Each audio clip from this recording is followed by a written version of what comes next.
Okay, we're recording. All right, so want to welcome everybody to, I guess, kind of the first EOSUSA session on the DAC-a-thon 2021. And here with the Alien Worlds crew, who we wanted to recognize with an award for some of the innovative use for DACs and distributed communities, on blockchain. They've got a really interesting implementation of it in their Alien Worlds game. So I wanted to bring everybody on. And I don't know, Clay, can you stream the award video to kick things off, and then we'll go around and introduce. And I think I can do that. Let me hang on a second. If not, maybe we can, while you're working on that, we'll go around. Y'all want to go around and introduce yourself with the Alien World team and kind of what your role in bringing this awesomeness to light might have been. Start there. Cool. Right. Well, we've got Sarah jump off, so I can start. I'm Rob. I helped sort of conceptualize how all this stuff would work, and I've been looking at NFTs for quite a long time, and was thinking about how they could fit together within a OAX ecosystem and have this whole thing of everything working together. And so I helped kick it off, and I've kind of been more running with the product and creative elements around the gamification and the way that things look and feel and interact with each other. That's really been my role so far. Awesome.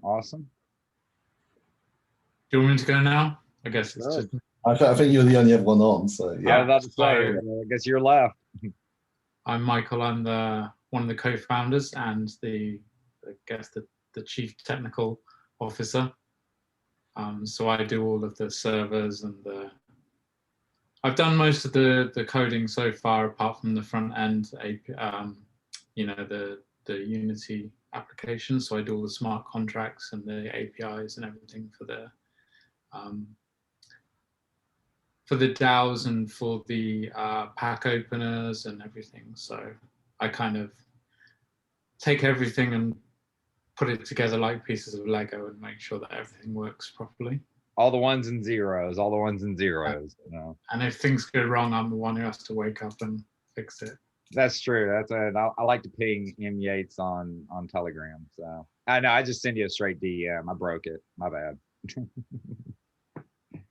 So, and of course, there's two other folks that I think, right, there's two other main folks that kind of fall into the whole schematic. There's Sarah, which I don't know, I guess, would that be business and finance and marketing? And I don't know, she don't really like to claim a lot of her titles, but yeah, so all the commercial elements and all the business elements are mainly within her remit of going, what she does.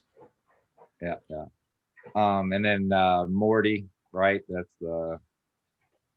the fourth one in there, and Art. Yep. No. Yeah, he deals with along with me, and he also has a fair bit in dealing with the UI elements and with community elements as well.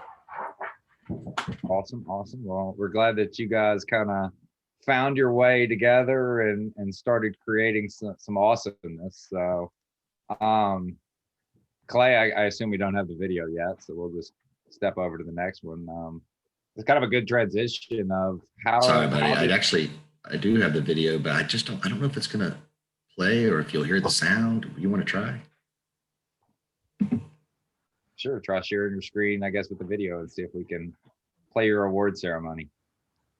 Let's see here. Let's just see if it works.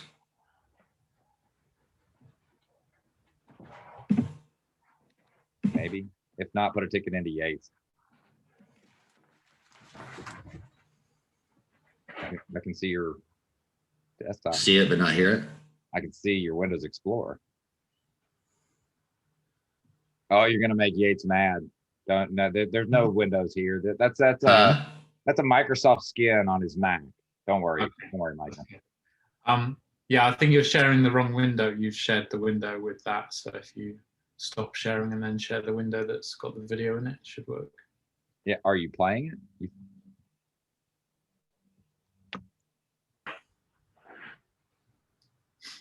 I think you're sharing, yeah, you're sharing the Windows Explorer screen, not the actual video.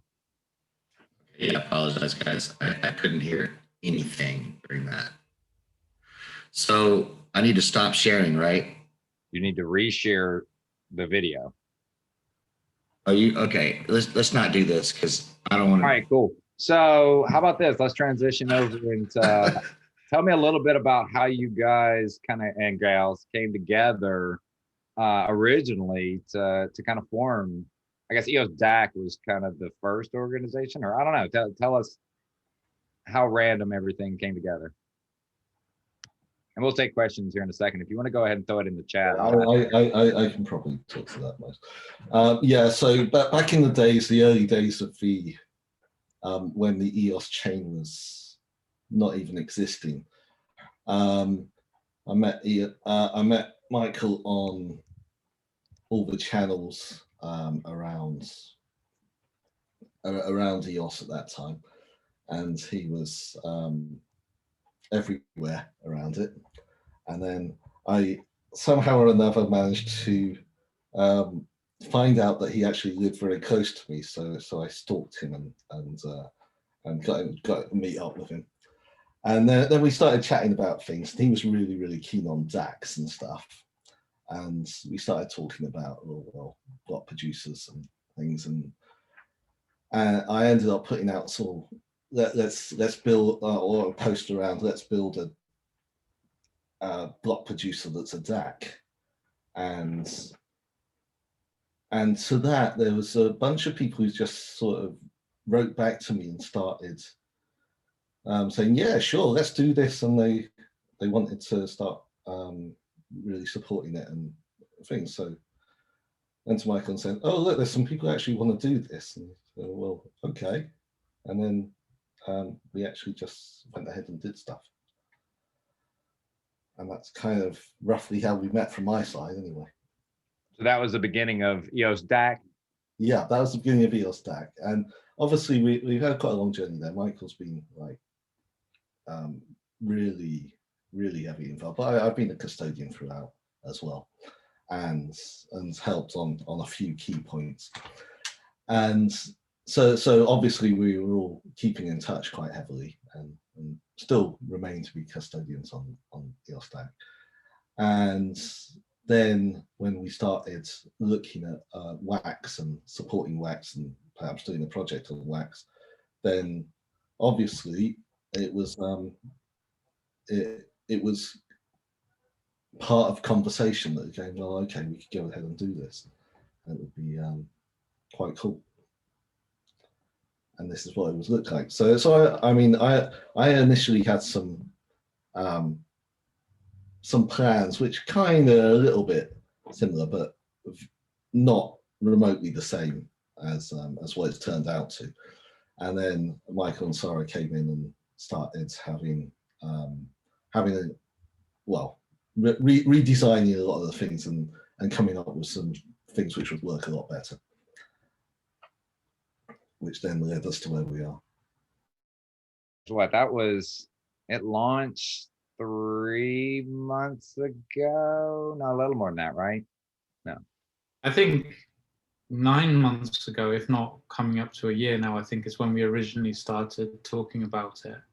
Oh, I know that Anders was in months and months ago. That's what I'm mad he got a first pass before I got to come in and break it. But y'all been working on it for many months before it actually went live. But yeah, and really we've been working on it for years because a lot of the software that runs it is from EOSDAC. So yeah, it's years and years and lots of software. There's a hell of a lot of software that goes into it.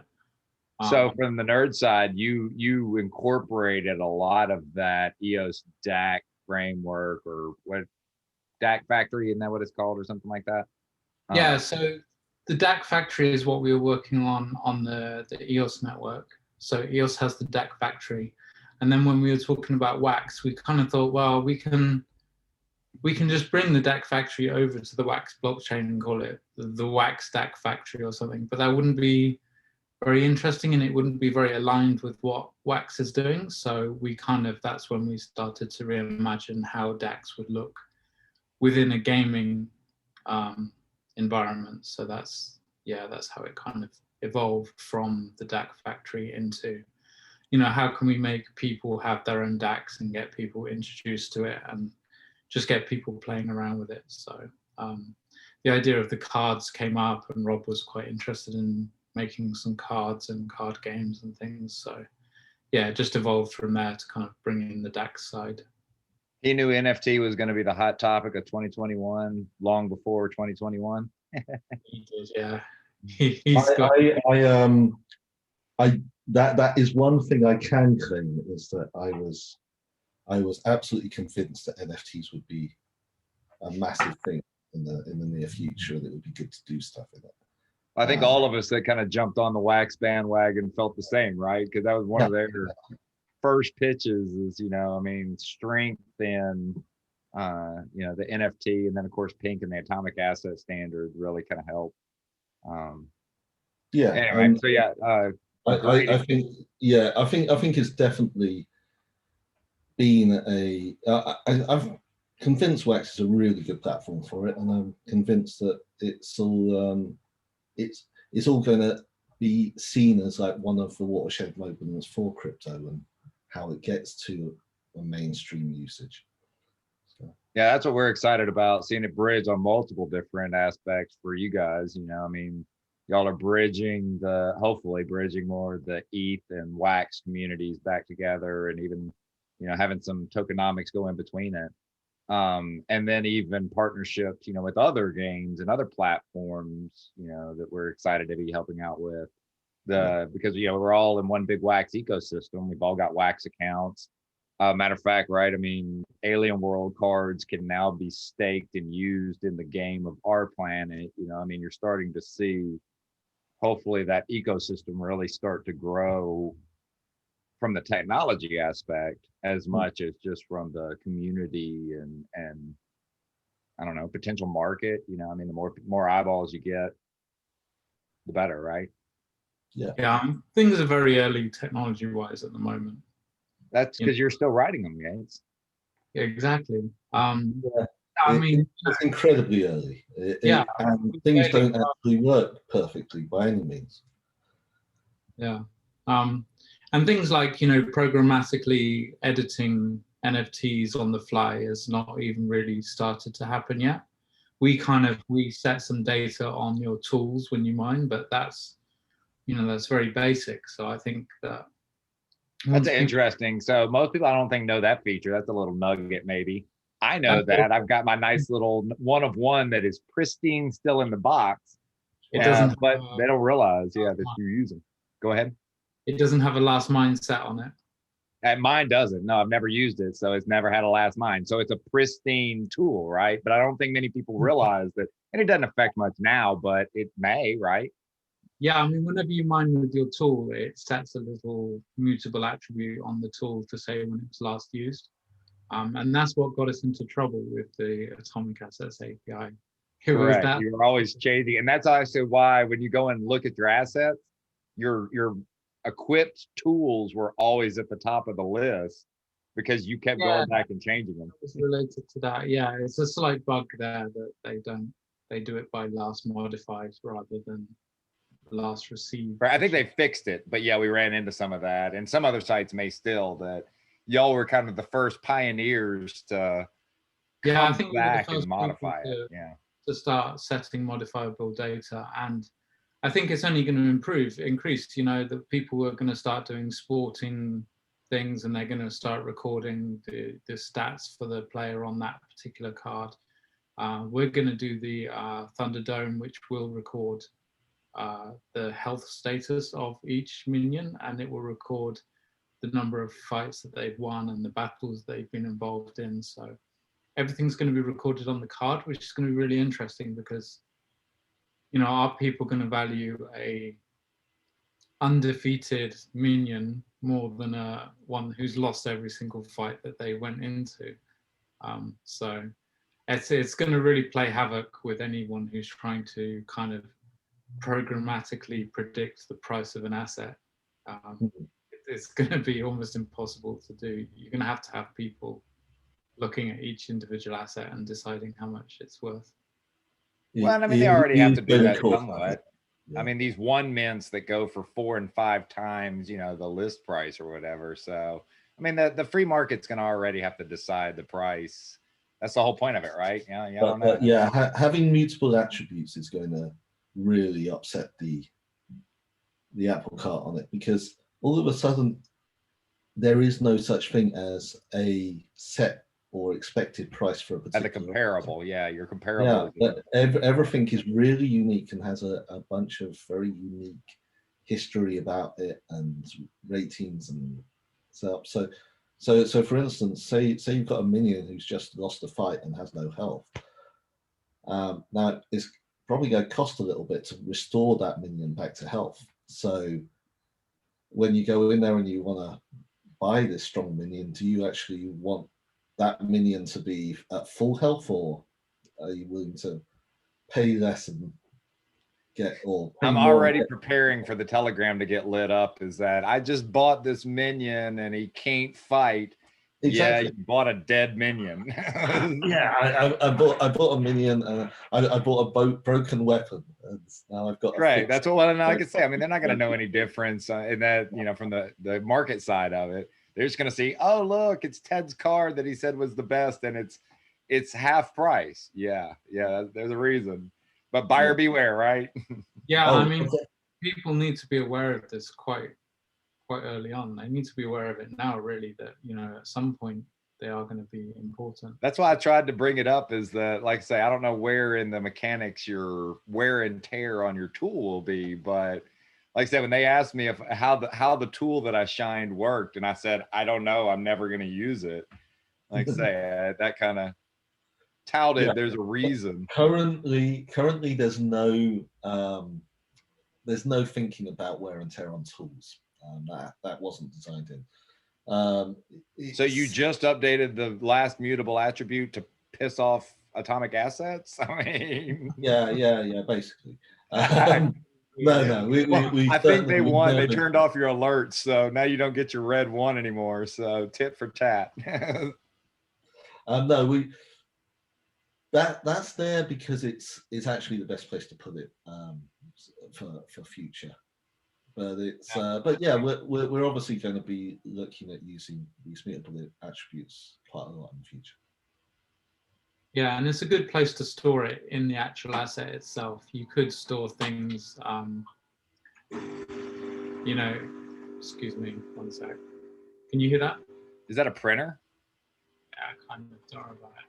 What is that, your fax machine? Somebody send you a fax? Coffee machine. Obviously, I need coffee and it's decided to turn off. It always does that. So so you could store this data in like a table somewhere else that's separate from the assets. But really, you know, everything should be together and with the asset itself, so that, you know, people can see it. They don't have to go searching this table. And other people can use it. Like I say, I mean, you can have something look at it and make their own decision about what they do with that data or not, as opposed to having to go and chase it down in a contract. So, and you may not even know where there may be a contract somewhere that records that particular NFT is actually dead, and who would know? Nobody would know unless you had a customized front end. So yeah, we like to put all the data within the asset itself, and this is kind of is just the beginning. So that question was asked definitely when we started breaking the API. The question was asked, like, why are you storing this in the assets? You could store this in your own table. And the typical Yates answer is, I'm going to do it 4 more times. Just get ready. Exactly. You know, more stuff is coming, so you better fix stuff. But I mean, I think it's quite good in the end. You know, we tested stuff and we did things that other people hadn't done. So we get the breakages out of the way early, you know, rather than waiting 2 years and then suddenly something happens and the whole system collapses, it's better to kind of stress test things now.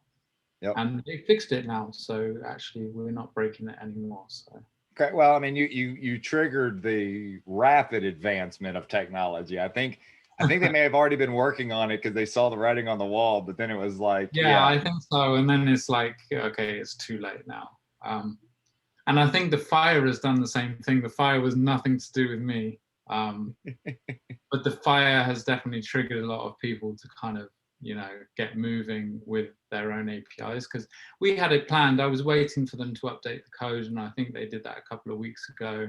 yes, And then they did. yeah, you know, we can do it. Let's plan that in for a couple of weeks or whatever. And then the fire struck and everything went down, and now it's like, oh my god, we need to get everything up and running. So, and see, I have been building an atomic asset API since the end of December, about the time of y'all's launch. Because like I said, I started realizing how much data I was going to be smashing out of it. And you know me, I mean, another server, why not? And so I was on the old version, and of course my potatoes couldn't handle it. Eventually it just couldn't keep up. And even this newer version, once you hit the alien worlds data, you know it. What are y'all up to? 2 million a day or something? Would I see some crazy stat? oh, number of mines. I don't know. You know better than we do. I think I know it's about 5. It was about 1,200, 1,500 every 5 minutes. I don't know. That was the last time I ran it. It bounces between 1,200 and 1,500. So number of mines. Yeah, I guess. Yeah, okay. So like I said, I have to do the math on that, but I thought I remember somebody saying something about 2 million, and I don't know. That's got a lot of zeros, but it may add up. They're definitely pushing up the number of mines, because they're offering a ticket for every single mine, regardless of how much you actually get from it. So you're talking, I missed who you said on that. Is that ultra rare? Yeah, the ultra rare cryptids. So I think that switched a lot of people to kind of like mine with really short tools and just mine as often. It did. It's crazy. You know, I run that airdrop for them, and I can tell you the first runs, because you know I think they drop 16 cards every run, and I had to monkey with the code because they only had 16 mines in an hour. Or it was like 15. I didn't even have enough winners for all of the card slots. And now it's thousands and thousands every hour. You know, I mean, it's really taken off. So was that right at the beginning, you mean? Yeah, before it got announced, you know, before I was just writing the logic that went through and looped it. And then it was like, oh, okay, it works. Except whenever I hit like number 16, it freaked out. And I was like, oh, well, there's only 15 mines. So it started looping on itself. Anyway, the whole point, I ran it again yesterday. Oh, go ahead. If you have any spares, just send them my way. I'll take I know, right? Well, that was another interesting quirk, is that, so, you know, I've got all these assets that we're spewing out.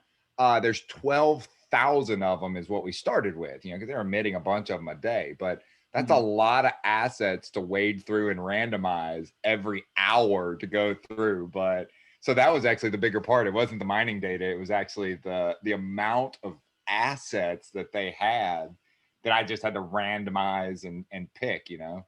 So anyway. And I noticed that they actually, they minted them all manually.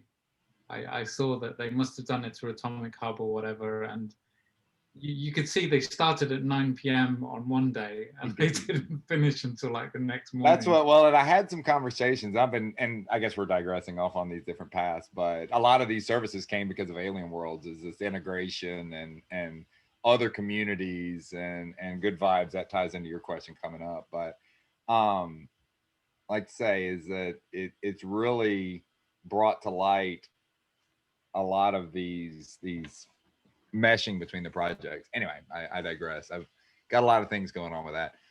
So one thing that Good Vibes said was Alien World seems to be a place designed to create communities on a very transparent level field. So amazing. How do you feel about this part? Are the friendships being formed and then enjoyment something that you focus on and bathe in? So do y'all enjoy seeing it come together? Of course. Yeah. I mean, obviously, it's incredibly interesting to see what's going on, and it's really, really flattering that people want to spend their time there and do stuff on it. and that they actually want to buy NFTs and spend their valuable time going around mining. I mean, that's really cool.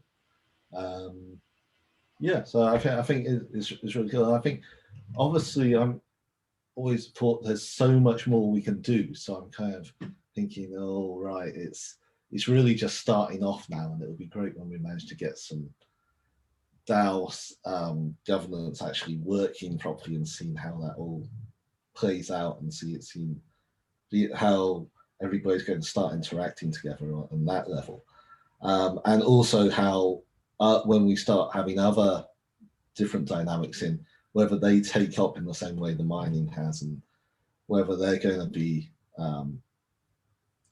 have different things running on them on top.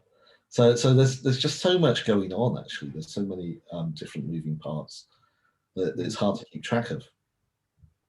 It is. Y'all got a lot of pans in the fire, like I say. I mean, I was kind of keeping on top of it up until, I guess, about a week or two ago, and I think that's where I lost like connection with everything that's going on.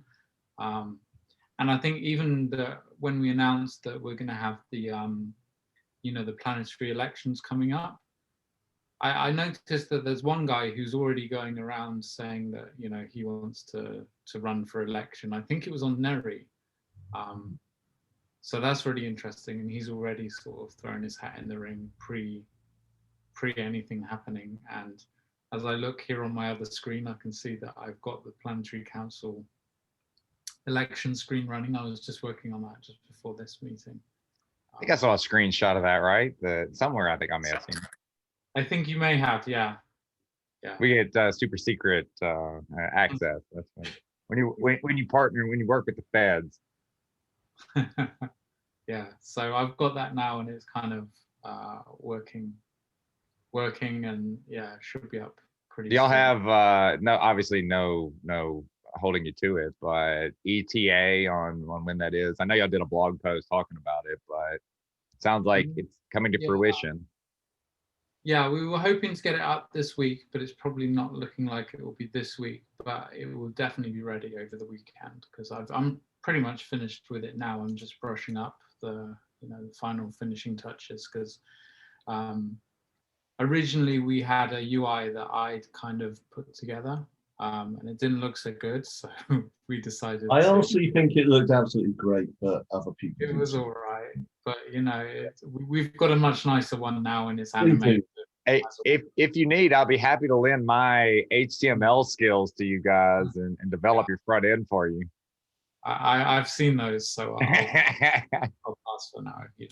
Hey, they're beautiful. They're simplistic. They you see, this is the problem. I actually absolutely love stuff like that. I think that's what I've embraced it as a theme. Like I say, I mean, I did it because I was just lazy and shorthanded it, and of course everybody made fun of me 1990s, and I'm like, no, I'm going to keep with that theme. So just so you know, I've actually gone through extraordinary efforts to rewrite my PHP code to generate raw HTML table format. So I don't want the prettiness. Yeah, I wanted to stick with that. I love that whole like terrible old-fashioned style, right? Retro, right? That's what I call it. Retro. I just think it just looks great myself, but that's where I'm coming from. It loads very quickly, put it that way. Yeah. It does. Very easy to diag too, right? I like my white space. So a couple questions coming in here, and I think I know the answer, but will healing minions be possible? And maybe go into a little bit of what y'all envision on how that happens. Absolutely. I think it's all in the specs around feed. Yep. I mean, I've read it before. I don't know, but maybe quickly. Definitely. So here's what's going to happen: that you're basically going to equip up your minions, and you're going to equip them up with weapons. You're going to give them some orders.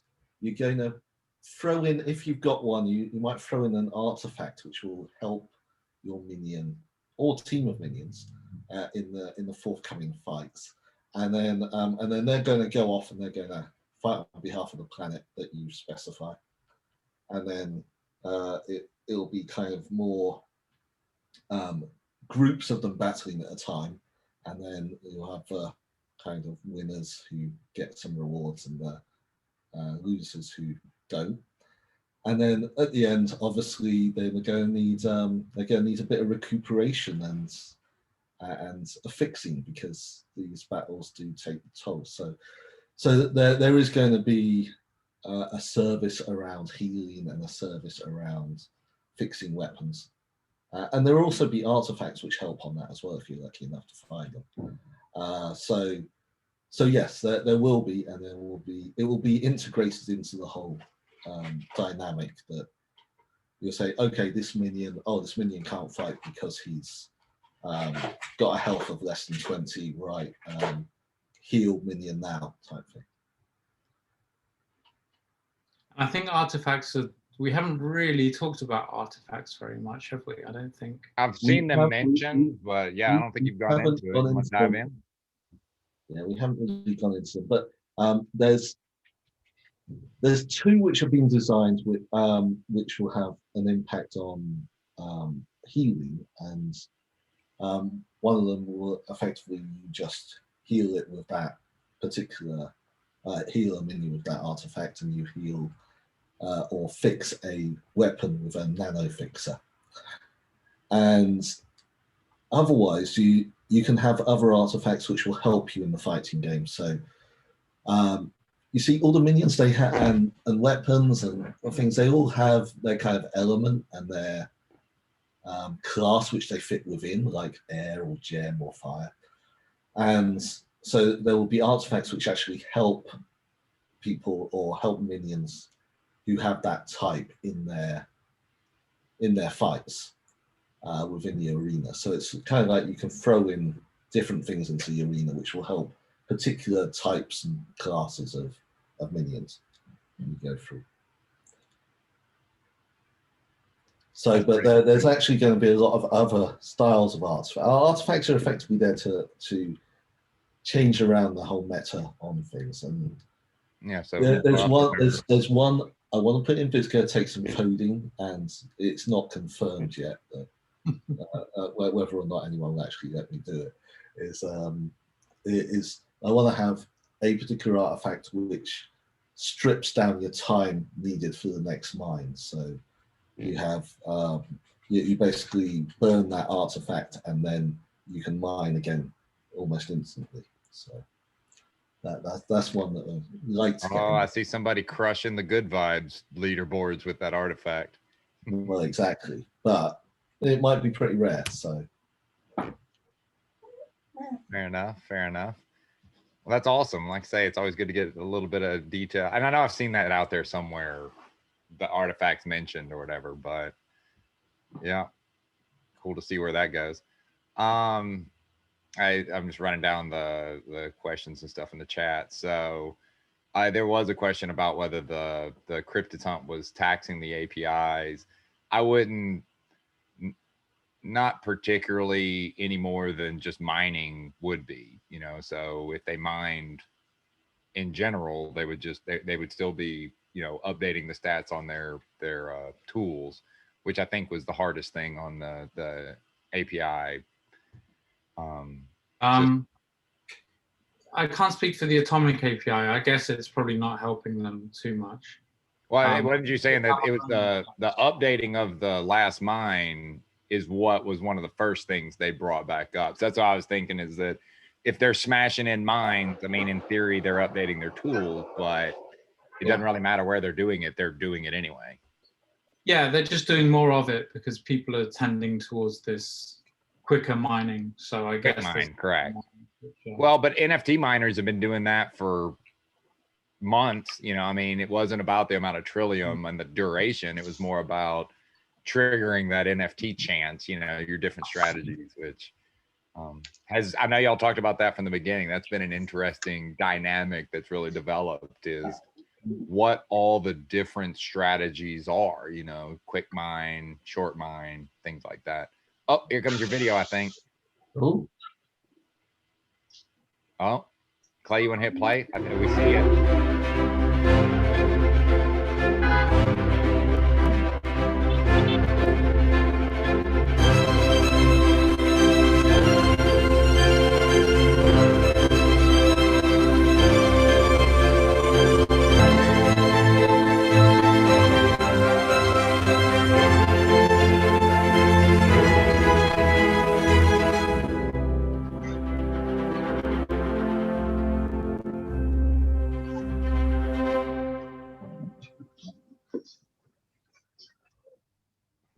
Yay. Hey, cool. Do we get an NFT trophy? We could maybe turn that into an NFT. Do you know a guy that can mint some NFTs? Nah, never seen one. Look, I don't know if I trust him. I'm pretty sure there's like a methane swamp with a volcano or something. So he even makes mistakes. Hey, did that actually come through? Could you see it and hear it? It did. We got to watch it. Thank you, Clay. What did it do? Did it take the full screen? It did. Okay, cool. I had to download a plugin to do it. Sorry, guys. But I also wanted to say thank you for letting me be a part of all this. I enjoy working with everyone. Sorry, take the video off. Hey, guys. Yeah. There you go. So many of y'all don't know, but this is Clay Albright. He's actually one of the original founders of EOSUSA. So a lot of time behind the scenes, but tries to handle a lot of the video production and social media and whatnot. So anyway, there you go. A special cameo appearance. Yeah. That's it. I've got to bounce because I'm on another thingy over at NFT Hype now. So I'm jumping channels. Well, I won't hold it against you. I understand. You like them better than me. But I'll be around over the course of the next few days anyway. So I'll have, I think I've got a few sessions. So should be fun. Thank you, Rob. Sounds good. Appreciate you being here, Rob. Thanks. So they left. Thank you so much. Jake.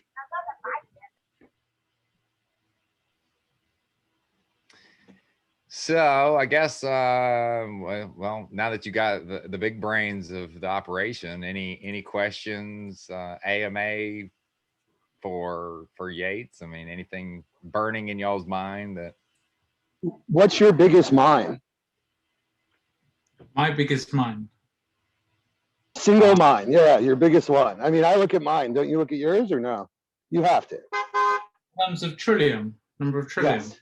Yes. Yep. So back in the day when we first started the game, you could get 1,000 trillium for a mine. There were some crazy ones on that first day. If I look back on my original mines, it was huge. Actually, I did the very first mine ever. Sorry, should I see what? Oh no, that was very small because it was a test. I didn't. Well, that was the kicker though. The first, at least on the production world, y'all didn't turn on the faucet for the first couple of days. Y'all, you were manually putting the pot in there and we were crushing it. Cause there were like 3 or 4 of us mining. Yeah, so we didn't turn up all of the output to the planets until like a day in. So the first couple of mines, the test mines, were all quite small. But then, with when we turned on the planet allocations, you were getting hundreds of trillium, if not thousands of trillium per mine. Those days are gone now, unfortunately. Oh, long gone. You can see the graphs are pretty flat now. Thousands of mines an hour. It's holding up pretty well still, though. You know, it's the pots. They kind of go up and down, but actually they're kind of holding their own, and the mines seem to be pretty consistent these days, even though the numbers are going up, which is quite good. You know, it was a bit of a worry always that the pots would just deplete almost completely, and then nobody would get anything from the mining. But even these last couple thousand daily active users or whatever. I mean, it obviously is lower than it was when we started, but you're not noticing it get extremely lower, even though we're taking on thousands more miners. Yeah, no, during the competitions, it does. During the competitions, it really kind of affects it quite a lot, you can see. But Neri is the one that's getting the most abuse. That is constantly down at like 6 to 8 trillium. Is that where the monkeys are? Yeah, so they've got a lot of people mining there, and they're correct. And I think Ultra Rare has lands all across, so some of theirs may be rolling there. I wonder, maybe that's a strategy. No, I guess you have to mine their land. You have to mine Crypto Monkey's land to qualify for theirs, right? Not just stake. It'll probably just lead to everyone having diverse land portfolios. Like, you want to offer games or events or whatever you want to call them you want to spread it out. Like, the economy is set up, so I think won't it just happen naturally in some respect?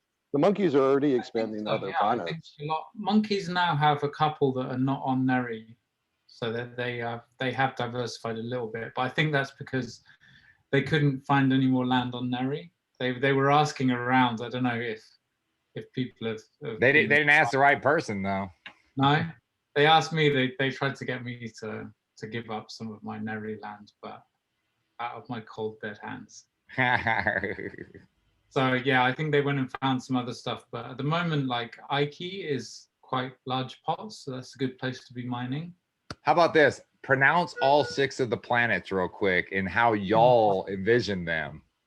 I say Ike, Naron, Neri, Magor, Veles, and Oh, you forgot us? Cavian. There you go. Yeah. That mostly how y'all do it. We all have our own, and I've heard it Yeah, I several heard some different really strange pronunciations and some like called Kevin. Some people call Cavian Kevin. Kevin, there you go. Yeah, I've heard a lot of different pronunciations, and what I say is probably not right either. They are Oh, it's actually right. The game creators, like I say, who has that creative license? I mean, there's 4 people I think that fall into how y'all say it is how it is. Yeah, we didn't create the names though. They are actual names of planets. If you search for exoplanets, they all exist. I didn't realize those are actually exoplanets out there in the whatever belt it is, not Kuiper They're belt. all over the place. They're actual planets that have been named, and the International Planetary Naming Council or whatever it is. They choose different groups to name them. So each of the names is kind of from a different language or from a different group of people. So it's quite interesting. You can go and look them up. I think they all have like Wikipedia. Today I learned. Whatever. So Huh. yeah.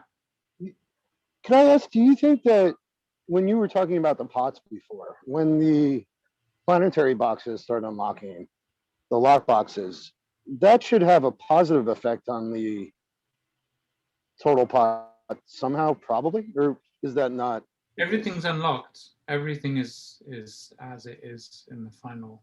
Well, I think what he's talking about is the DAO, because like the Yeah, the planetary DAOs. DAO gets an allocation. I don't think directly it'll go into the pot, but the DAO could, right? Yeah, I mean, 80% of it goes to mining at the moment, but there is possible in the future they would be able to change that to 100% or even 60%. They could raise or lower that, but that's where the landowners have the veto to be able to say no to changing that value. That's That not kind of- something that would be immediately changeable though.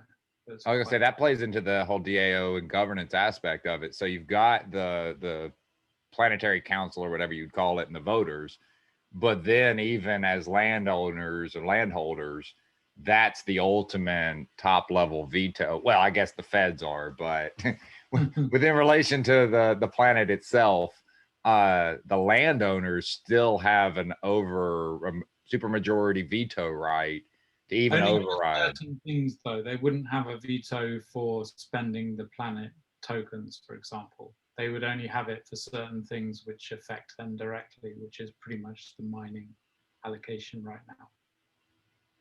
Good to know. So that they have some veto powers, but they don't have unilateral veto powers over every decision made. The DAO Council, I guess, is probably the highest power there. Is the DAO the thing you're most excited for? Like when we look at the game, at first we didn't realize it, but the DAOs are like really, they're kind of what makes everything else beautiful in a way, if that makes sense. Like, is that what you're really looking forward to? Or? Yeah, the mining is just kind of like a side project. It's kind of like just the way to allocate some of these tokens which are coming in. And not even in that creative a way. It's just like a mining game. It's very straightforward and simple. But the yeah, when we start to have the DAO running, that's when it's going to really sort of get interesting as people start vying for power and start, you know, colluding and buying votes and campaigning and everything. It's just going to get interesting, and that's where we lose track of being able to predict what people are going to do, which is where it's fun. Yeah, I like that aspect. It's going to be so much fun. Yeah, you know, we've been utilizing your EOSDAC tools and experimenting with communities, and to have it now in gameplay to bring out why we need governance is so exciting. So congratulations on everything you've done. And I can't wait to be giving out perverse incentives to be voting for, you know, kinder miners, and seeing how well, seeing how you can, like you said, collaborate with others, and seeing what the different groups will be doing. Just, yeah, perversely incentivizing people to come into the network is just incredible, right? So I see how much fun people are having, and I have to use, I think he's on the call, your David's line. David, you inspired me with when you popped into the Crown chat, and I think we all know this, but he really eloquently, you know, said, you know, if happy people are the most efficient people, and if we're all happy, we can be at our best to, you know, give to the greater community. And yeah, David, I took notes. It was, you left that big of an impression on our meeting, but just to remember that it's you know, why are we doing this? If we're not happy, you know, what's the point? And if we're all happy, how much more prosperity comes to everybody else. So it's incredible to see what you've done. Talk about perverse incentives. It was really cool to see what the Uplift, you know, has done. You know, being really inspired by, you know, what you guys have created in Alien Worlds. And I know the Kinder Miner team will be, you know, giving perverse incentives in both worlds. So now you'll be not only, you know, getting great rewards in Alien Worlds, but now we have all these other networks and games that, you know, we can incentivize, you know, why to vote for you, and all these other, you know, metaverses. So super exciting. Yeah, it's going to be interesting to see how the overlap between the Uplift world and the Alien Worlds kind of mixes together, because with Alien Worlds, you've got that economic incentive, you've got the tokens flowing in, so you've got the ability to pay people and create things, and then within the Uplift world, you've got the physical environment, or the virtual environment, so to speak. So yeah. Yeah, it's cool. You're one of the few people who's actually already been involved with the DACs. You've used the software, and you've worked with DACs already, and you know kind of how they work. So it'd be interesting to see how you guys do it differently to everybody else. The interface is going to be different. It's not going to be the same interface that you're used to, but the underlying code is all the same. So actually that code can be modified and extended. So it'd be interesting to see when the planets work that out and start to extend their governance.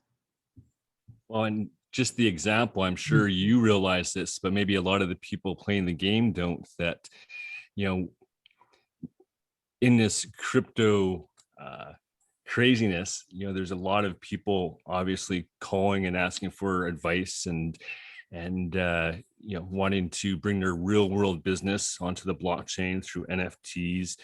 And your engines that you're developing in this gameplay are what we're giving as examples of what real businesses could do for governance, right? So it's quite a bit more than a game. Like, this is putting the to form, you know, bringing your normal business over to the blockchain or future communities. So it's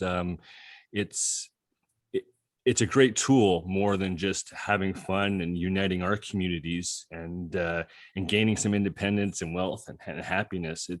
It's really a nice foundation for us to use to show other businesses what's possible, right? And I can see in the future that your infrastructure that you're laying down, and the tools that Michael's making, and the leaderboards that Good Vibes is making, all have other huge implications in the real, quote unquote, real world, right? So it's quite big. Yeah, it's just bringing more and more people in and getting them used to the tools. Sorry.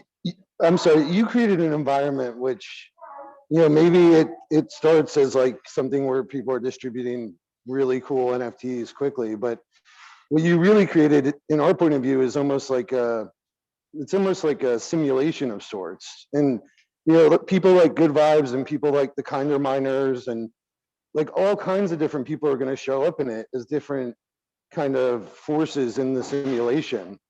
And it's possible that the way your simulation is set up with the transparency could lead to like a very kind, happy, like it could just work really well in the end because no one will be disenfranchised because the data's there. It's hard to like fool someone when there's no black box and you can't, everything to be explained is what we love. I don't know if you look at it that way or. Yeah, I see it as hopefully there's going to be a lot of different experimentation. There will be lots of people with their own kind of take on it, and they're all going to do slightly different things, and then we kind of see what works. And I'm sure that some of them are not going to work. But what do you hope it ends at? Like it's already creating friendships and communities and like really cool things are going on. But like, what's like now plus 5 years? Like, where's the utopia in your mind? Like, how does it work?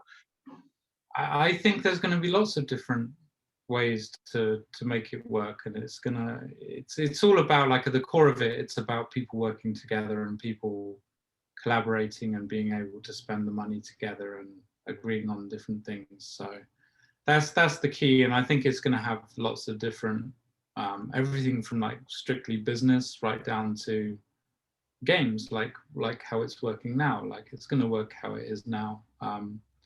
But it's just going to be in, like, there's hundreds of different types of people, so there's going to be hundreds of different types of DACs and DAOs and ways to run things. And I think that's the most exciting for me, is that we don't actually know. We really have no idea how it's going to play out. But you've created a field where those people actually compete with transparency, and in real life, that field tends to be extremely untransparent on a lot of levels. It's going to be so interesting. Like, it's a tool, like you said, you're giving a tool to build something that should end up just being like really good. And it's like, what does that mean? It's like the tool itself is what makes it good in the end, because it equilibrizes over time, I would guess, or something. Yeah, I mean, transparency is the key tenets of the whole system. So it's not like you can't really remove that. So you kind of have, it's the best part about it. Yeah, I mean, some people don't like it. Some people take some time to get used to it. But once it's there, it's there. It can't be removed. So you have to kind of work around it and live to deal with that. So yeah, I think it's good. It's definitely positive. I think net positive. Fair enough. Fair enough. Let's see. We got any other? I'm gonna get back down. Any other questions or details? Details. Well, so It looks I like like it when people say. Sorry, go on. Drawing to Michael's attention, it looks like Sarah joined us now, if we want to say hello. Yeah, Sarah's here. Rob left, and then Sarah's come. Yeah, no, that's they switched out. Hi, Maybe they're the same everybody. person. No, they're not the same person. I mean, not in any kind of real world sense. Maybe psychically, there's some kind of connection between all of us. Thank you all for being here, and thank you, Lisa, for getting us together. And it's really lovely to see all of our friends around the world. Yeah, Everyone's background is so interesting. I wish I had a cool background. Wonderful. Well, we did hear that might be a good transition in. So Rob had given us a little bit of background on how he and Yates had kind of come into the idea and forming DAC way back when. And I don't think he talked too much about where you found your way into this group of misfits. You want to fill us in how you? Where it all went wrong. I was I was trying to think of a couple different ways of saying it that didn't sound really bad, but I always like Uh, jab at Yates. well, so about, I guess it's 3 years ago now. I'd been interested in crypto for a while, and I was sort of investing or buying different tokens and interested in learning about different projects. And a friend of mine, Daniel, was working with EOSDAC, and I began to just start to kind of follow the project and get involved. And then quite quickly, the two kind of founders at that time, who along with Michael kind of did the airdrop and founded the DAC, sort of pulled me into more like business, kind of corporate legal liaison type roles. I have a background in corporate finance and in private equity. Like I sort of had a career before. And then I decided that it wasn't super fulfilling to necessarily, just sit there working for other people. So although I learned a lot, and to be honest, there's a lot about that world that I still think works well, and there's a lot that doesn't. So yeah, I just began to get involved in EOSDAC, and then we were sort of structuring that project in a way that felt kind of, we were just trying to provide things into the DAC that it might need in terms of especially like interfacing with the world. So creating this service provider and offering that service to the DAC and so on, which is Dakota, which has ended up creating Alien Worlds as well. And so after a time, I guess, especially, for a time, of course, block production on EOS was the main thing. And so, all of the relationship building and trying to maintain a position. And initially the top 21, those were the days. And then even, trying to remain somehow in the pay zone. And then eventually even that became kind of impossible. So as it became more and more clear, I guess, that because we needed that in order to help fund out the development of the DAC factory. So we were able to use a sort of endowment that had resulted from the airdrop of EOSDAC tokens to build out the DAC factory, which did happen and is there, although it hasn't quite, I guess, gotten over the line enough to fully be a product that DACs can use. But I think it's largely been built out, which was a product of the endowment that was made. But when I guess it became clear that block production revenue couldn't support that forever, we began to look for other ways to kind of keep going, still with the overall intention of creating ways for people to come together as DACs or DAOs. And then that's when the idea to kind of gamify it came about. For a number of reasons. I think, like, to be perfectly honest, actually executing like business ready DAO implementations is a little bit of a stretch still now, so to kind of have an intermediate couple of years, I guess, or period of time where that's in a gamified context with the aspiration perhaps to then use all the learnings and even possibly the community and even the funds that would result from a gamified implementation in order to then move that into more of a real world way of using and bringing people together as DAOs. That seemed like a roadmap that made sense. And also it was just more easily kind of executable. So yeah, and to be honest, we didn't think too much about it. We just kind of started. And then we're still not thinking too clearly about any of it, I think. Sadly, we haven't learned from our mistakes at all. So here we are. And I'm sure we'll just keep banging our heads against brick walls for a while until we stop. Yeah, that's how it feels.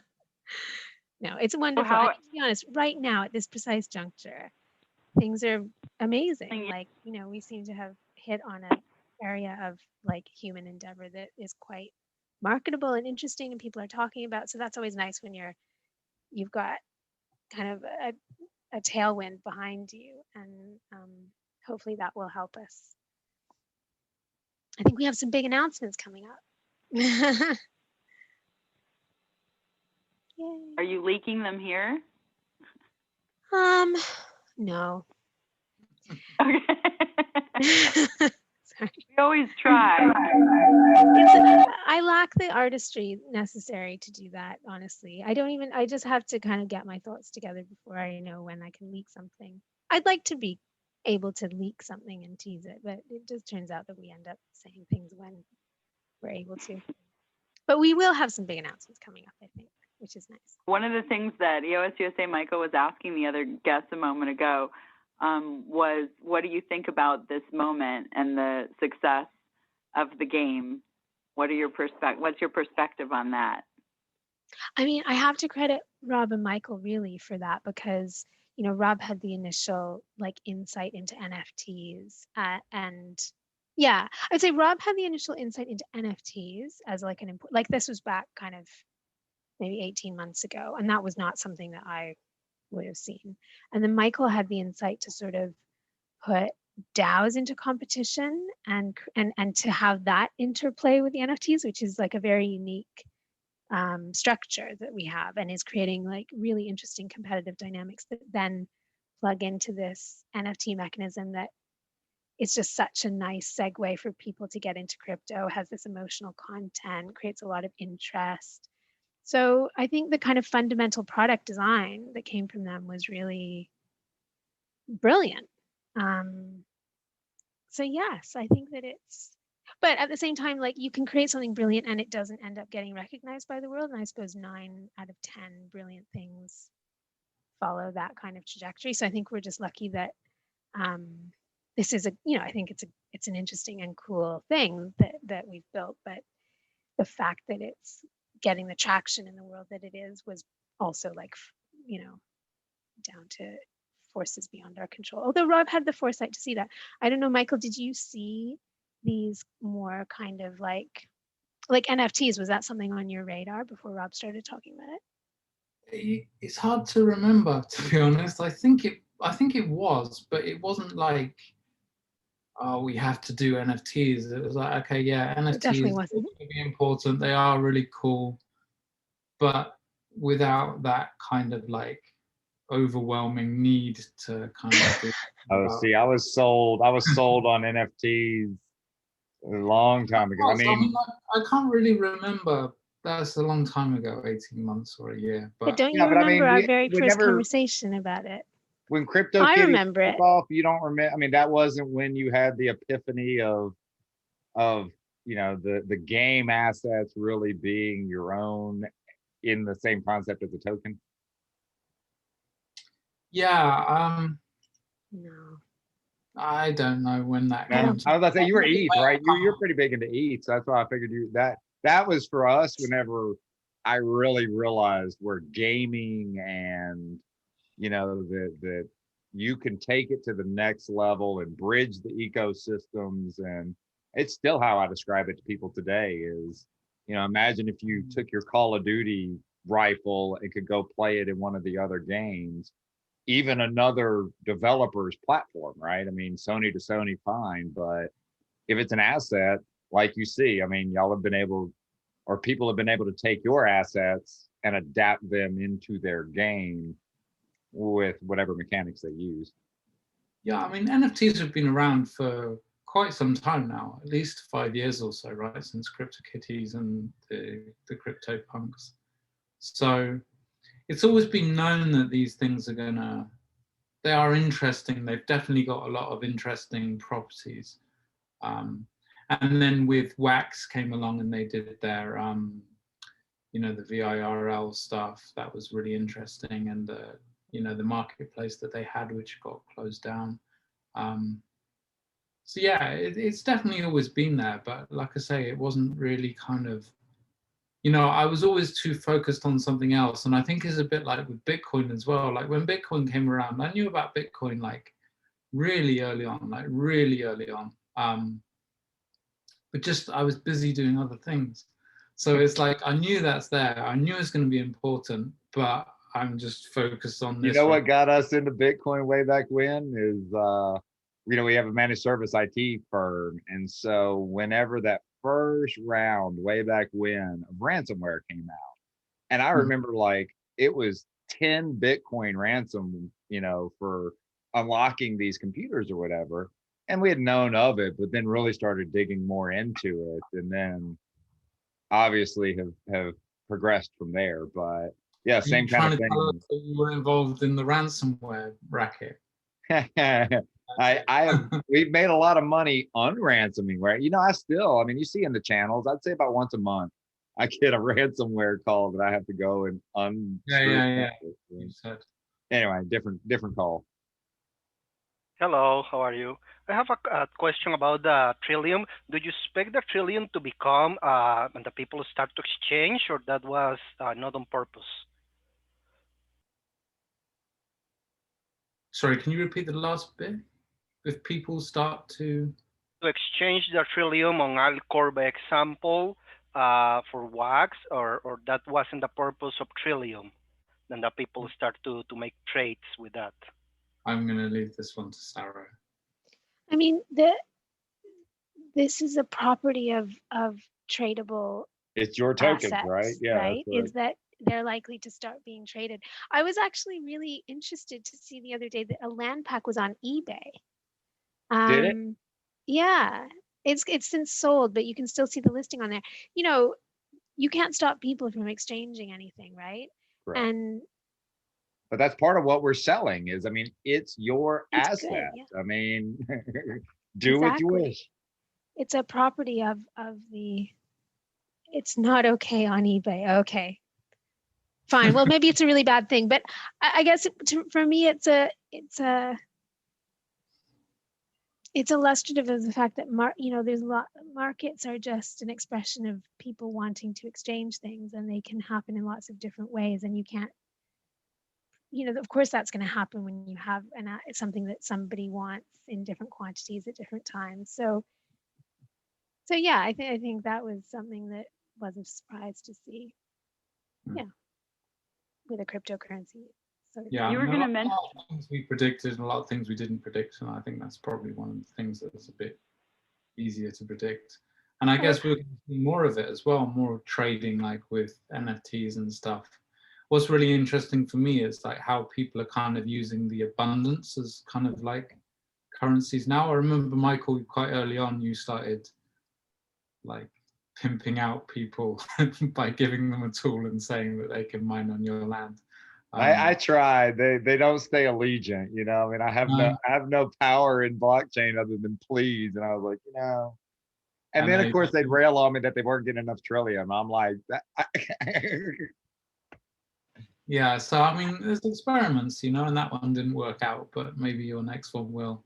I don't know. Robert does it, and that's why I kind of backed off. I mean, there's people that do it. I mean, and I think he gets something. I mean, but he seems to give away a lot, and I think people like to have that second tool. They get one for free, and then if they get given another extractor, then I think they're very happy with that, and it really, really helps them. So I don't know. I'm not convinced people are happy getting anything for free anymore. It is amazing how much they complain. They want more. I want free land. I've been asking for free land since start. I'm a beggar in all the groups. I've been asking this crew for land for a long time. I even threatened to forcefully take it, but they didn't care. I think Dimitri asked us for land, and I just laughed in his face. And that was quite soon after the sale. Stay tuned, because it may or may not happen that someone will tell you during DACathon a way to possibly maybe get some land. So hang on. I was going to mention, rumor has it that there's going to be some interesting tools being built during the hackathon, and I'm excited to see. Well, maybe just tune in. I can't give out too much, but you might not. What's the hint? You might not end up with a whole piece of land, but I'm sure some perverse incentives and the DACathon might end up where you have a split or a little bit of land. So yeah, stay tuned to the DACathon, and there might be some land for you, Lucas. Great. Yeah, with a multi-site, I don't have any problem to share a land. That will be interesting. Now, also, Sarah, you were starting to say about your first conversation, and I wanted to make sure that we we documented that while we have the chance.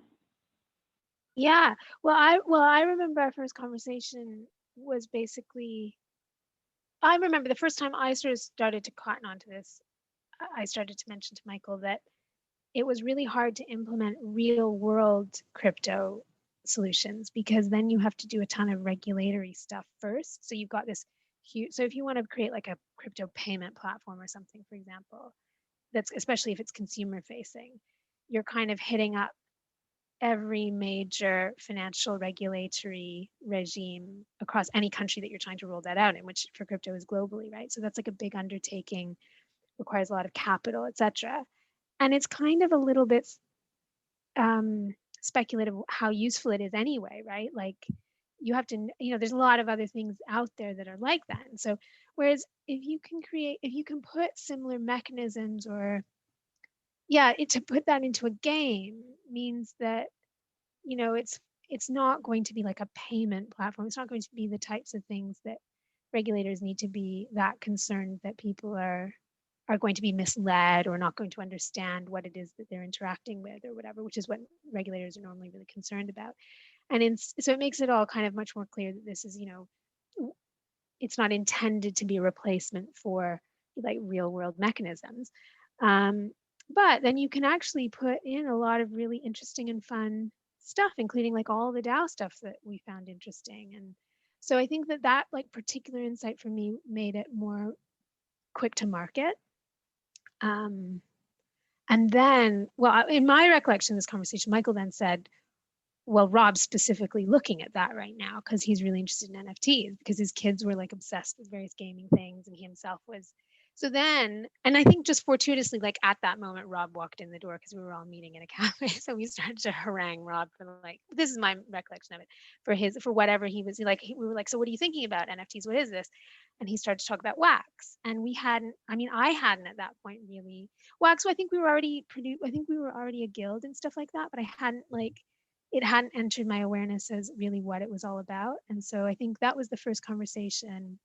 And we then called Pramod as well in India because he's into gaming. And so we then just started to put the pieces together thinking. And then Michael, I remember saying about DAOs, we should include it as NFTs and DAOs being the two big conceptual pillars of what it was all about.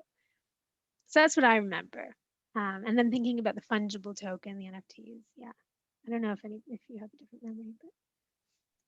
No, I think that's about right. I just remember, I can't remember if it was actually in person or whether it was, I guess it must have been in person. And I just remember talking and then just thinking, oh, I've gone too far now. Crazy. When I was starting to say, well, there can be all these DACs and everything. And I think Rob was looking for something quite simple, like a card game, like I guess something like Spin Plans or something like that. And then I came in and kind of overcomplicated everything and like made it difficult to understand. There's the developer, yeah. Yeah, so I mean, you wanted to reuse the DAO stuff, which makes sense, Yeah, and it was kind of like I was trying to find a way to get the DAC factory onto Wax, but without just copying and pasting it, because I thought that was quite boring. That wasn't very imaginative. You'd have gotten points for it, though. Yeah, exactly. We could have just relabeled it. We could have installed it on Wax and got the same amount of points, honestly. But yeah, that's no fun. So we kind of hatched this scheme, and I think, we were in a cafe and we kind of discussed it for a good few hours and came up with a plan, which I think has changed quite a bit since we actually came up with it. I think we had the outlines, but actually, the details are where the kickers are.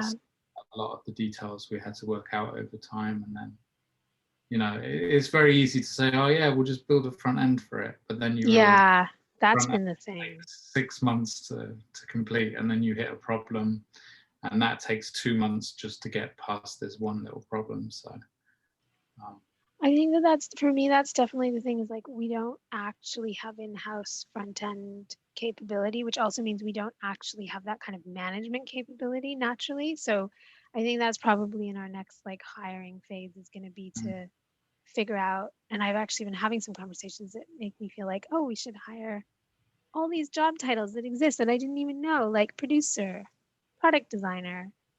Game balancing is a job that a person can have and do as a full-time Rob thing. does So I was like, Yates Rob does does that that, for yeah. you right now. He goes in and tweaks those dials. Where'd all the NFTs go? Oh, my bad. Here, let me turn it back up. Yeah. I just got angry one day and just going, right, they're not getting any more NFTs. Too many NFTs coming out. Actually, I haven't tweaked that figure for quite some time now. Well, I mean, yeah, I think once you overcame that massive, 1,000 to 10,000 was much more impactful than 10 to 15, so to say. I like the fact that we produce so many abundance. Like we're 1 in 5 NFTs are an abundant Alien Worlds NFT. Well, you know what my response back to that always is I copy and paste the Webster's dictionary of abundance. What do you want? That's the definition of it. I think we're the only collection that has that abundant rarity, right? Everybody starts at base or common or whatever. Common. Nobody goes below common. So I think here's the normal level and here's spam. I did notice there's I think there's 1 million assets staked over, or almost like 900,000 staked over to our planet or whatever. So there's a lot of them out there. There's a significant number of NFTs in our planet. Yeah, I think the majority of the count, I'd probably say. Yeah, I think it's the majority. Last time I looked, you can't count the simple assets quite easily, but I don't think there's too many.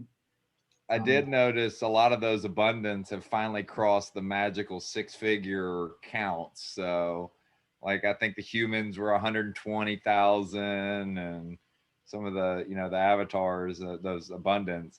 There's a lot of them. Yeah, I think the so there's there's almost 1 million Alien Worlds staked into our planet. That's what I was saying. I was scrolling down. They changed their column layout to show the total staked, and I was like, "Damn, that's like 1 million cards locked up in a different game."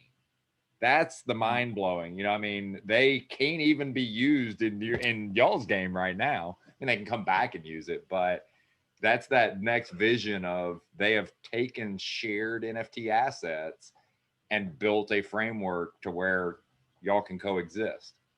Yeah, and it says estimated value $250,000. Possibly. I mean, those abundance don't add up like that, but I mean, I can tell you, I staked a couple $100 cards over there, for my 200 ether or whatever I get an hour. I saw some people staking land as well. And then they realized that if they stake the land, they don't get the land payout. So they withdrew them very quickly. Well, if you go and you look at their staking, it's like S.OurPlanet or something like that. They have a staking contract, and you can see it's earned Trillium. There's Trillium sitting on the account. On S. Hey guys, yeah, we have 10 minutes left, and there's a question, and I'm wondering if Michael Yates could lead us out with answering this question, which is, would you please explain what is a DAO, what is a DAC, what is the difference in a way so my grandma can understand it? And I think that's a great way to DAC-a-thon. DAOs and DACs are exactly the same. They're the same thing. Just DAO is more of a Ethereum style naming, and DAC is more of an EOS style naming. And we're kind of moving towards the DAO style just to kind of be consistent with the rest of the world, I guess. And yeah, so DAO is decentralized autonomous organization. And I guess the closest analogy would be a company or yeah, it's pretty much like a company, except that all the decision making is on chain. So you just record onto the ledger who votes for what and which decisions are made. And it means, I guess, it means that nobody can steal the money from the company like some people can in the real world. The money can't be released without everybody approving and a certain level of multi-sigs. So it's actually quite a basic structure, really. It's just, yeah, it's like a company which takes place on the blockchain.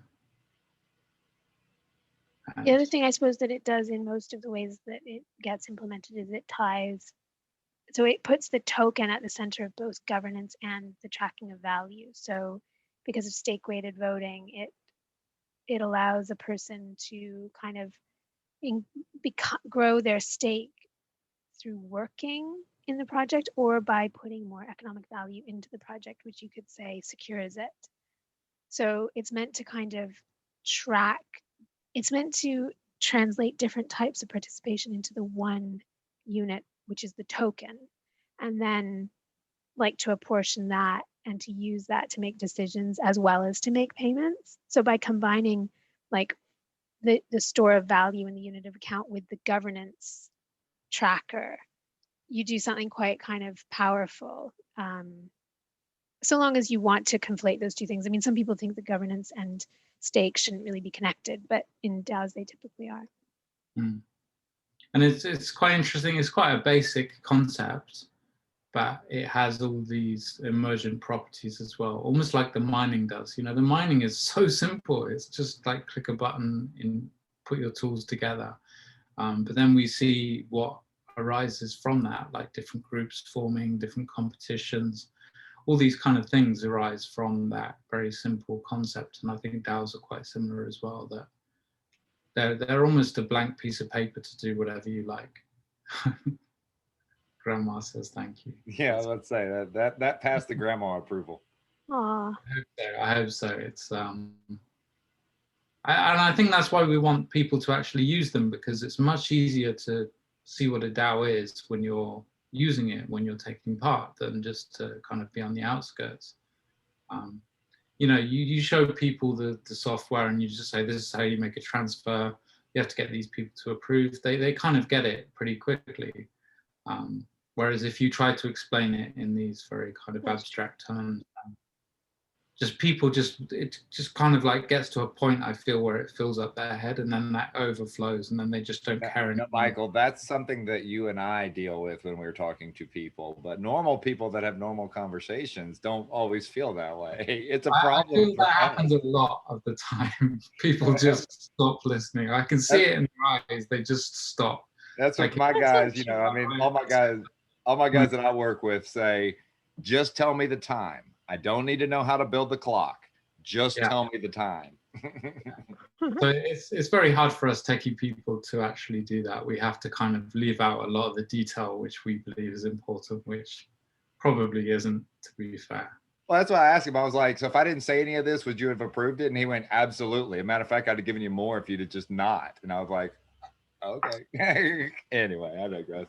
But yeah, it's really cool to see, you know, I mean, all the communities and stuff coming on that way. It's also cool to see the communities coming in and bridging and using it as a platform to broaden their message or project or whatever, be it the kinder miners that are like, hey, be nice, you know, good vibes, you know, it's got to have good vibes. The monkeys, you know, I mean, they're bringing in their project, things like that. So it's really cool. And of course, we're in a position to see a lot of that where more people are coming in, which brings the other side, you know, like you're saying, is that you're seeing the mining getting crushed on Neary because somebody's running a promo on it, right? You know. Michael, yes, thank you so much, by the way. This is like the most interesting thing in terms of like people speaking on such high levels. It's so much fun. One thing that we wanted to highlight that's really interesting is we have an event going on right now that's like 1 mine a day and it's 2 days. So the whole event, all you could do is 2 mines. We just look at the first mine. And in that event, we added alien fan art and we also added the Cabal. You know, we found them, they exist. They're really nice, it turns out. You know, so Anders is involved on behalf of the Cabal. And we also have the alien army involved with it.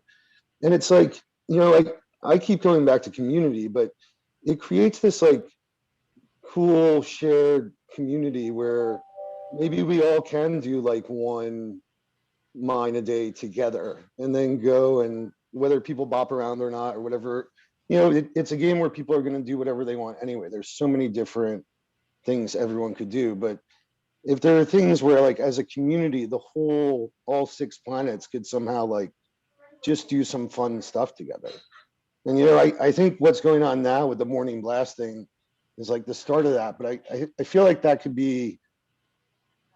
I think it's great. It creates relationships. It makes everything else work better.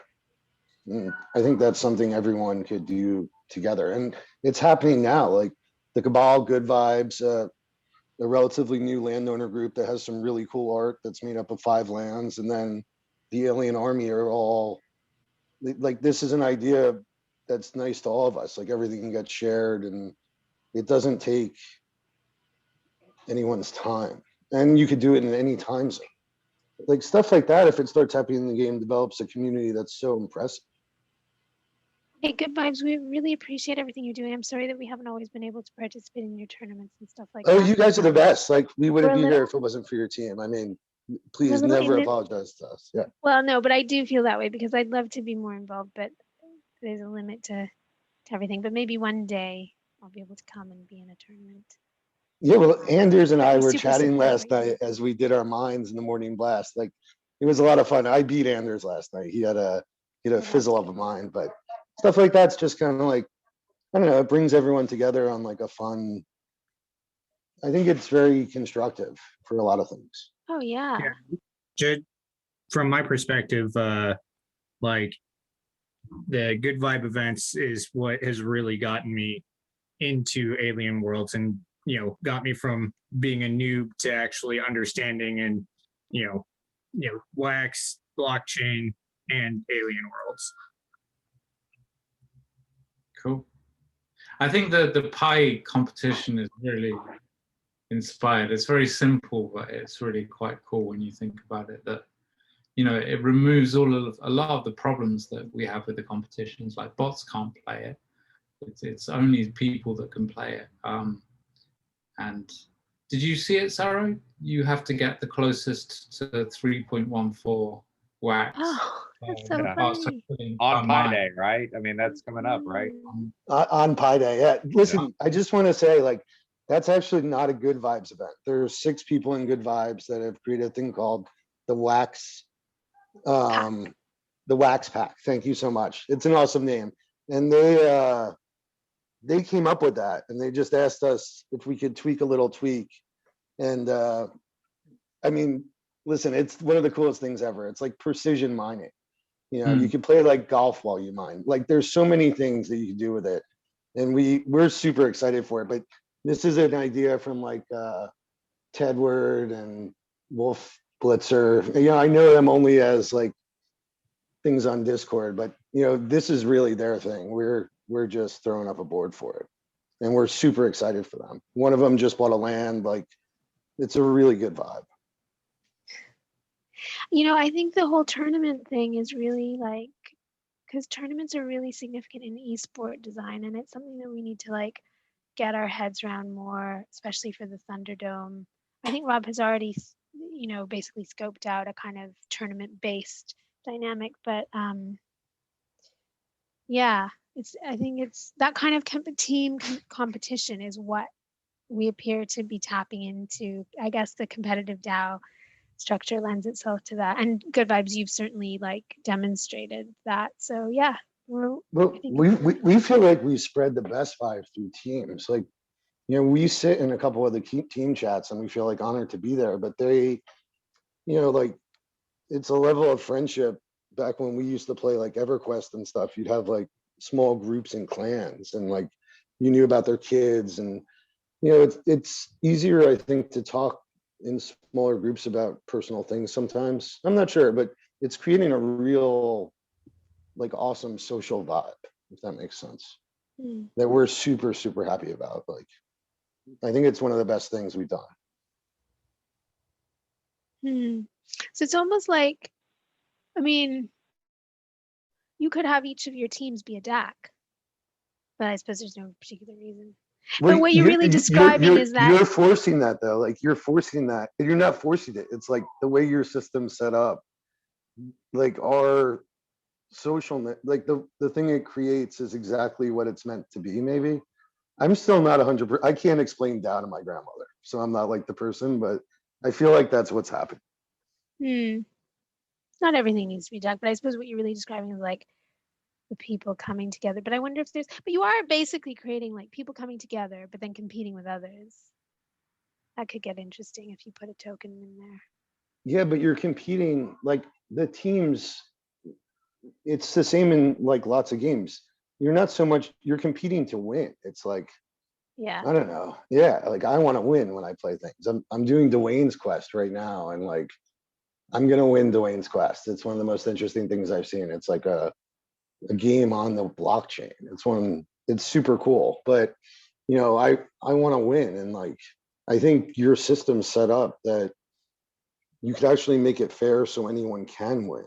And it's just meant to create things. And all we have now is mining, like you said. Like when the battle stuff comes up, it's going to be like mining times 1,000, I think. I can't even imagine how you iterate that. Yeah, I think there's going to be a lot more team-based. You've kind of brought the teams in, but the Thunderdome is going to have kind of this inbuilt team capability. And the same with the governance as well, and the taking over planets. And there's going to be some really interesting times where, you know, people swoop in and take over a planet last minute, and then maybe the people who are on that planet swoop into the planet that they came from, and like kind of, that seems like a cabal thing to do. Huh? That seems like a cabal thing to do. I mean, the cabal, could we take a sec? You guys as the cabal, you created everything we're doing. Like you guys, I mean, Michael from EOS, you put the data online that like, if I didn't see, I'd have no way I would have got here. Like you've laid out so many of the tools that everyone uses. It's like, I mean, I just want to say how grateful I am for that. I really appreciate it. Like that. Yeah. I've been working with the DAC crew for a long time. I like to give Yates a hard time. So whenever I got the chance, I started picking his brain, and he explained a lot of it to me, so I could start throwing up some of those stats. So excited to do it, and more to come. So, and I know we're at the 2 o'clock my time. Lisa, do we need to wrap it up?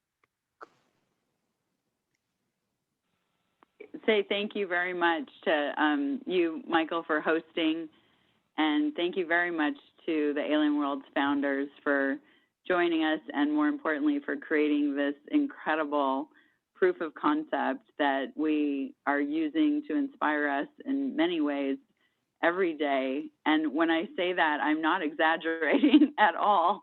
I think everyone on this call and thousands of other people feel the same way, that one way or another they're feeling inspired, whether it's to play, create, tell others, invent, you know, make games. And we're going to get to explore a lot of these concepts this week and next week.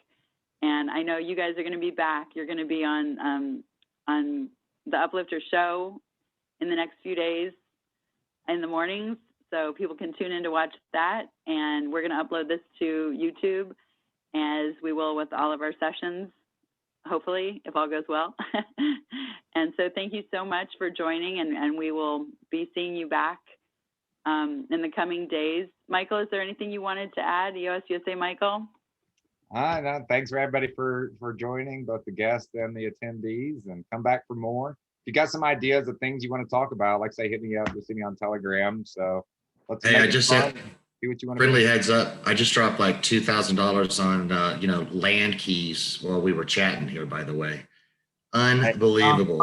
I missed it. I missed the sale, so I had to go buy them on the market. Oh, I was trying to get it, and I crushed the market for a few as well. So when you talked about diversifying your land portfolio, I was gonna, and Corey was on here, I was gonna take a jab that I didn't get to diversify because it sold out instantaneously. I had to pay double already on Atomic Hub, right?